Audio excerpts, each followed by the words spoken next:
Sie können jetzt die Premier Times sehen, Exklusivnachrichten, Namen und Profile von 16 nigerianischen Militäroffizieren, die wegen eines angeblichen coolen Komplotts festgenommen wurden. Sie sehen nicht. You know, sometimes power doesn't collapse with gunfire. It just slips quietly through a bank transfer. That's exactly what happened in Nigeria when investigators found 11 billion naira sitting in the accounts of a colonel accused of plotting against President Bola Ahmed Tinubu. 11 billion.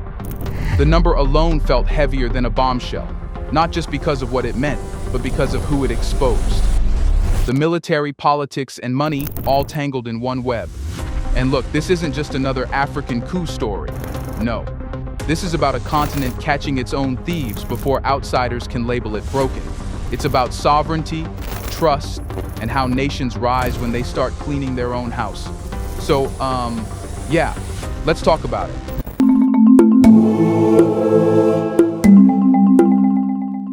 You know, sometimes nations don't fall with explosions. They unravel with decimals. A few numbers, some quiet transfers, and suddenly, everything you thought was solid starts to wobble.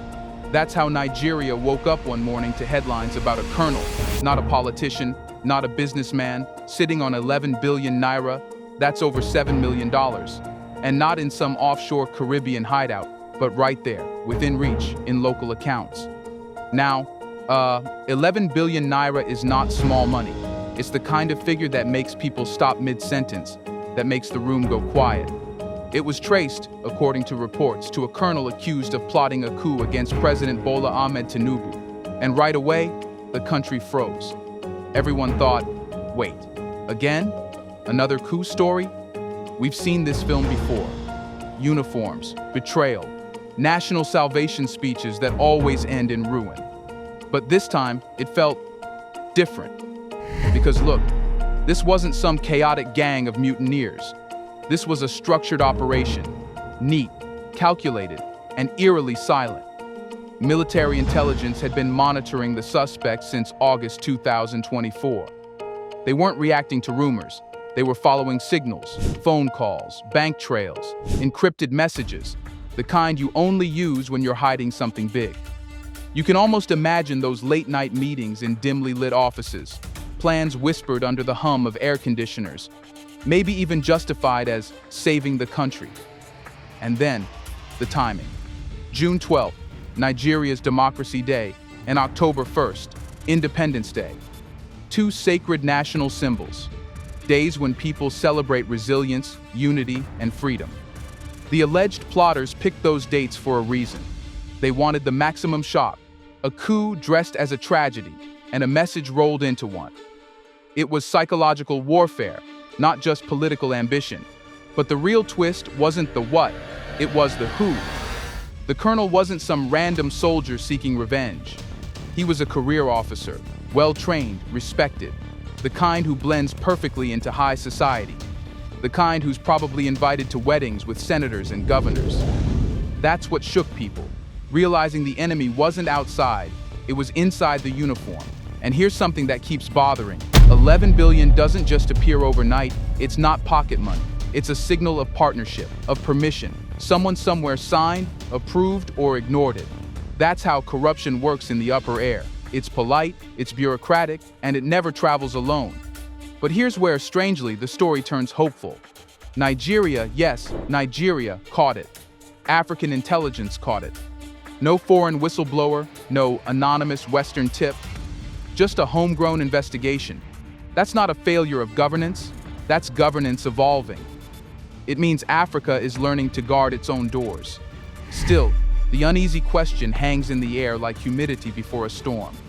If Nigeria can catch one colonel, what about the system that made him possible?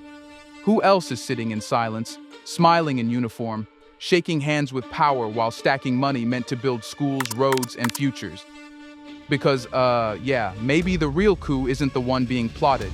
Maybe it's the quiet one already happening, inside the banks, inside the ministries, inside the soul of a nation learning who it can really trust. So, how does something like this even happen?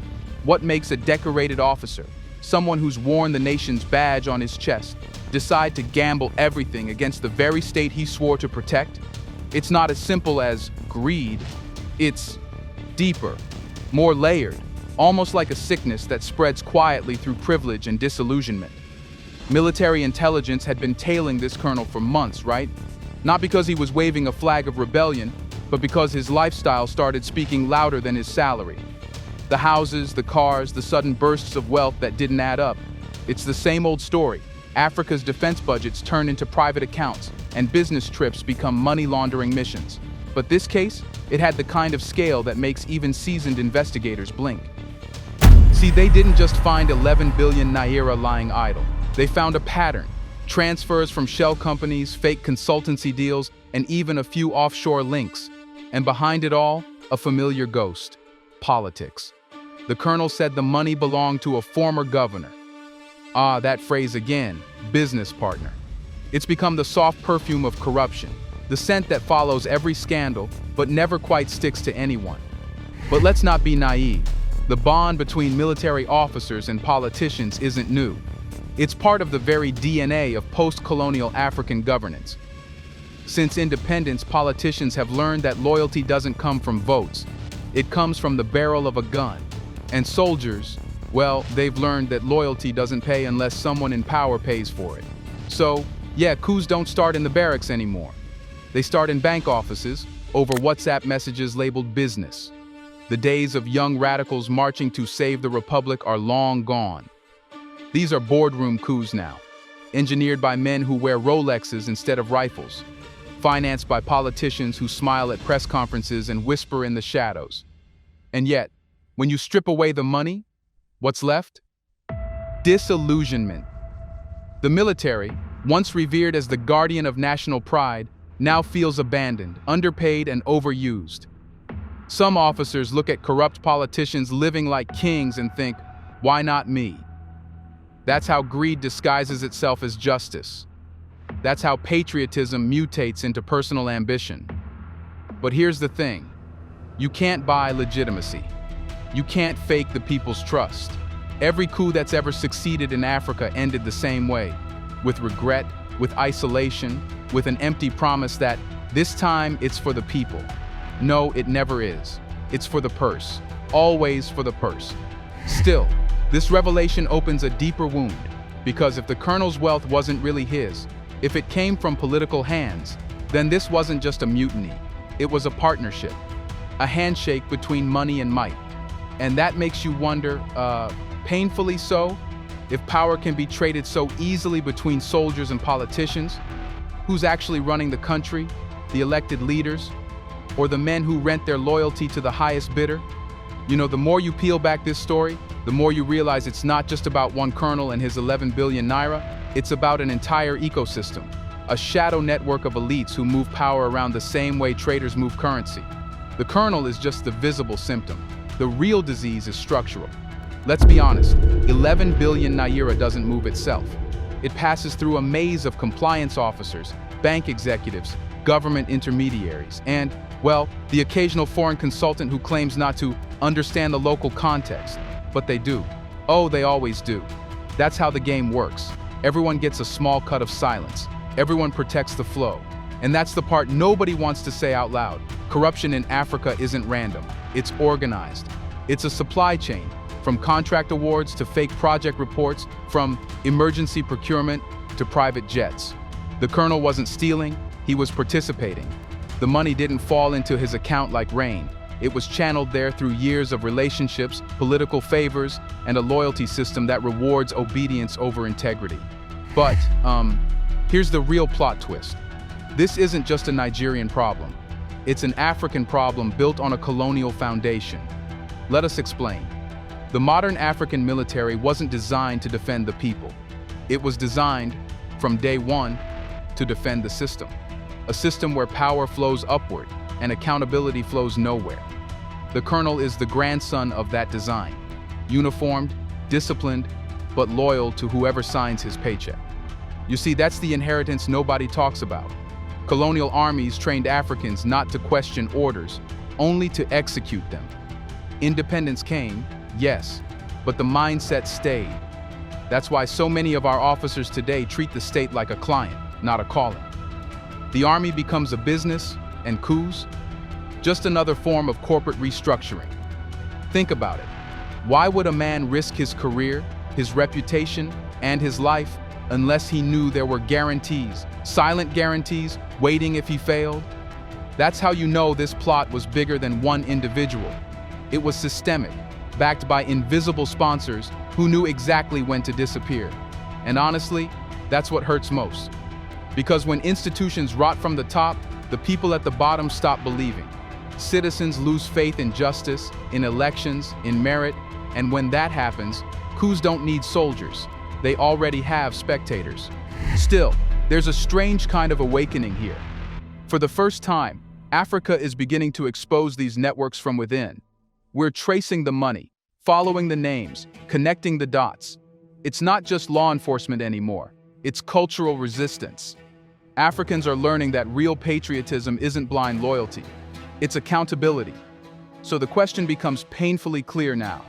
If power in Africa has turned into a marketplace, can we ever reclaim it as a public service? Or are we forever doomed to live in nations where the highest bidder writes the future? Let's pause for a second to say, big thank you to the Black Culture Diary community, where Black voices, stories, and legacies are preserved and amplified. By becoming a member, you're not just supporting the channel, you're becoming part of a powerful cultural movement. Let's continue. You know, sometimes democracy doesn't fall in one big crash. It leaks. Slowly. Quietly. Like a roof no one fixes until the rain starts coming in. And in Nigeria, yeah, that's exactly what's happening. The country's democratic structure still stands, but every scandal like this, every colonel caught with billions, every whisper of betrayal, leaves another crack. Now, here's the paradox. This time, Nigeria didn't crumble. It caught itself. The intelligence agencies saw the signs, followed the money, and stopped the plan before it could turn into something irreversible. That's not weakness, that's maturity. That's a nation learning to self-correct. Imagine that for once, Africa wasn't being warned by outsiders. Africa was warning itself. But let's be honest, catching a coup doesn't erase the fear of one. Every time a uniformed man is accused of plotting, the public gets that same uneasy chill. If they could do it once, they could do it again. And that's not paranoia, it's memory. Nigerians remember the coups of the 80s and 90s, when soldiers promised order and delivered silence. That history lingers like a scar. So when President Bola Tinubu reshuffled the service chiefs, moving generals, replacing heads, tightening internal controls, it was more than strategy, it was survival. Because in Africa, a government doesn't wait for a coup to strike, it preempts it through reshuffles, loyalty tests, and subtle power shifts. It's the chess of politics, not the checkers of democracy. But, you know, that's also the problem. Democracy in Africa still lives on the defensive. Leaders spend more time protecting themselves from their militaries than protecting their citizens from poverty. That imbalance breeds resentment. Soldiers feel sidelined, civilians feel unprotected. And somewhere in that tension, coup plots are born. Here's the uncomfortable truth. Loyalty in African politics isn't built, it's rented. Presidents buy it with promotions and privileges. Soldiers maintain it as long as the pay flows. The moment the economy falters, so does the allegiance. That's why reforming defense isn't just about guns and ranks, it's about giving soldiers a reason to serve something bigger than themselves. But let's not miss the hope in this, because it's there, quietly glowing beneath the cynicism. This scandal wasn't uncovered by the West. It wasn't leaked through some foreign embassy. It was homegrown accountability. Nigerian agencies did the work. African journalists broke the story. And that's how sovereignty looks, not in speeches, but in systems that hold even the powerful to account. Still, one question keeps haunting every conversation. If Africa can finally protect itself from coups, can it also protect itself from the narratives of fragility that come after? Because, every time an African nation cleans its own house, the world still writes the same headline: instability returns. And maybe, just maybe, the next fight isn't about politics or power. Maybe it's about perception, about who gets to tell the story when Africa saves itself. Here's a reminder to please like and share the video, and subscribe to our channel to watch more videos on Black culture, history, civilization, and identity. let's continue now. You know, it's kind of funny, and by funny we mean painfully predictable, how the moment Africa sneezes, Western media already has the coffin written. The headline writes itself, "Instability returns to Africa." You can almost hear the condescension, right? The same old script, recycled for decades. Never mind that Nigeria actually uncovered and stopped a coup. No, the West doesn't see that as strength. They see it as a weakness, as proof that Africa is still the problem child of democracy. And I'm sitting here thinking like, wait a second, didn't African intelligence just do exactly what Western agencies claim we can't do? Didn't Nigeria handle its own crisis without NATO briefings, without UN intervention, without some foreign advisor taking credit? But that doesn't fit the narrative, does it? Because the narrative, the one they built, needs Africa to remain a student, not a teacher. See, the Western gaze is more powerful than any army. It turns facts into fables. A successful African operation becomes chaos narrowly averted. A reform movement becomes populism. A leader defending sovereignty becomes a potential dictator. It's never neutral. The words they choose shape global perception, and perception shapes policy, aid, sanctions, trade deals, and even respect. Here's an example. When France faces protests, it's called civil unrest. When Kenya faces protests, it's tribal instability. When Italy changes governments every year, it's democratic volatility. When Burkina Faso changes leadership, it's another African collapse. See the double standard? The same actions, but through a different lens. And that lens is powerful. Investors read it. Diplomats quote it. Institutions act on it. So, when the Western media misrepresents African events, it doesn't just hurt reputation. It costs us real money, credibility, and trust. A misframed headline can lower a credit rating faster than an actual crisis. But here's where it gets interesting. That power is fading. Africans are building their own media ecosystems, their own analysts, their own voices. Platforms like Africa News, Sahara Reporters, and others are breaking stories before CNN even notices them. And social media, for all its chaos, has become Africa's loudest newsroom. We're no longer waiting for foreign correspondents to explain our own realities. Still, let's not underestimate the challenge. The Western machine is old, polished, and persistent. It thrives on Africa's dependency, political, financial, and psychological. Because as long as Africa doubts its own capacity, the West keeps selling solutions. They'll frame this 11 billion naira scandal as proof that Nigeria needs oversight, needs assistance, needs training. But no, what Nigeria needs is space to grow without being shadowed by colonial nostalgia. And maybe that's what sovereignty really looks like in the 21st century. Not just flags and anthems, but the power to define yourself. Because if someone else tells your story, they own your destiny. So, let's ask the real question now. If Africa finally controls the facts, the truth, and the courage to act, can it also reclaim the world's narrative of who it is? And when that happens, will the world be ready to hear a story that doesn't end in pity, but in power? You know, sometimes moments like this, scandals, arrests, rumors of coups, they aren't just cracks in the system. They're mirrors. Ugly ones, yeah, but mirrors that force us to finally look at ourselves. Nigeria catching that colonel wasn't just about preventing a coup. It was about confronting a much older ghost, the culture that rewards power and punishes principle. And maybe that's where real accountability begins, not when we arrest people, but when we start asking why we keep producing them. Right now, over 30 people, soldiers, civilians, and financiers are under investigation. Some are already facing trial. And that's progress, no doubt. It's rare to see this kind of public reckoning, where even men in uniform aren't shielded by silence. For once, the courts are moving faster than the rumors. Nigerians are watching, questioning, demanding transparency, and that honestly feels new. It feels like the country is growing up in real time. But here's the thing, exposure is only the first step. Punishment without reform is just a threat. If Africa truly wants to turn the page, it needs to build what we call moral infrastructure. You know, systems that carry integrity the way roads carry traffic. Because it's not enough to build airports if everyone flying is corrupt. It's not enough to modernize the army if its loyalty is still for sale. Imagine, for a moment, a military academy where cadets don't just learn warfare, but learn why they're fighting. Where they study philosophy, ethics, history, not the colonial version but the African one. Where Sankara's speeches are taught alongside Sun Tzu's, and Nkrumah's dream of unity sits next to lessons on cybersecurity. That's what reprogramming looks like. And maybe, just maybe, that's the real revolution. Not overthrowing governments, but overthrowing mindsets. Because, what good is democracy if the same thinking keeps producing its enemies? This 11 billion Naira scandal could actually be the start of something continental. It's a warning shot to every African nation that stability isn't a gift, it's a habit.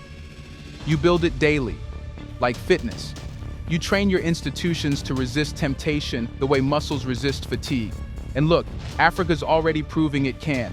Burkina Faso, Mali, Ghana, Tanzania, all experimenting in their own ways with self-reliance, security reforms, and local accountability. Still, you can't shake this thought. The real coup isn't happening in the barracks. It's happening in the collective African consciousness, a quiet rebellion against dependence, against permission-seeking, against the inferiority complex drilled into us for generations. So yeah, the Colonel's story will fade. The trials will end. But what will matter is what we do next, whether we keep patching wounds or start rebuilding the body. Because honestly, when you zoom out, you see it, Africa isn't falling apart. It's shedding skin.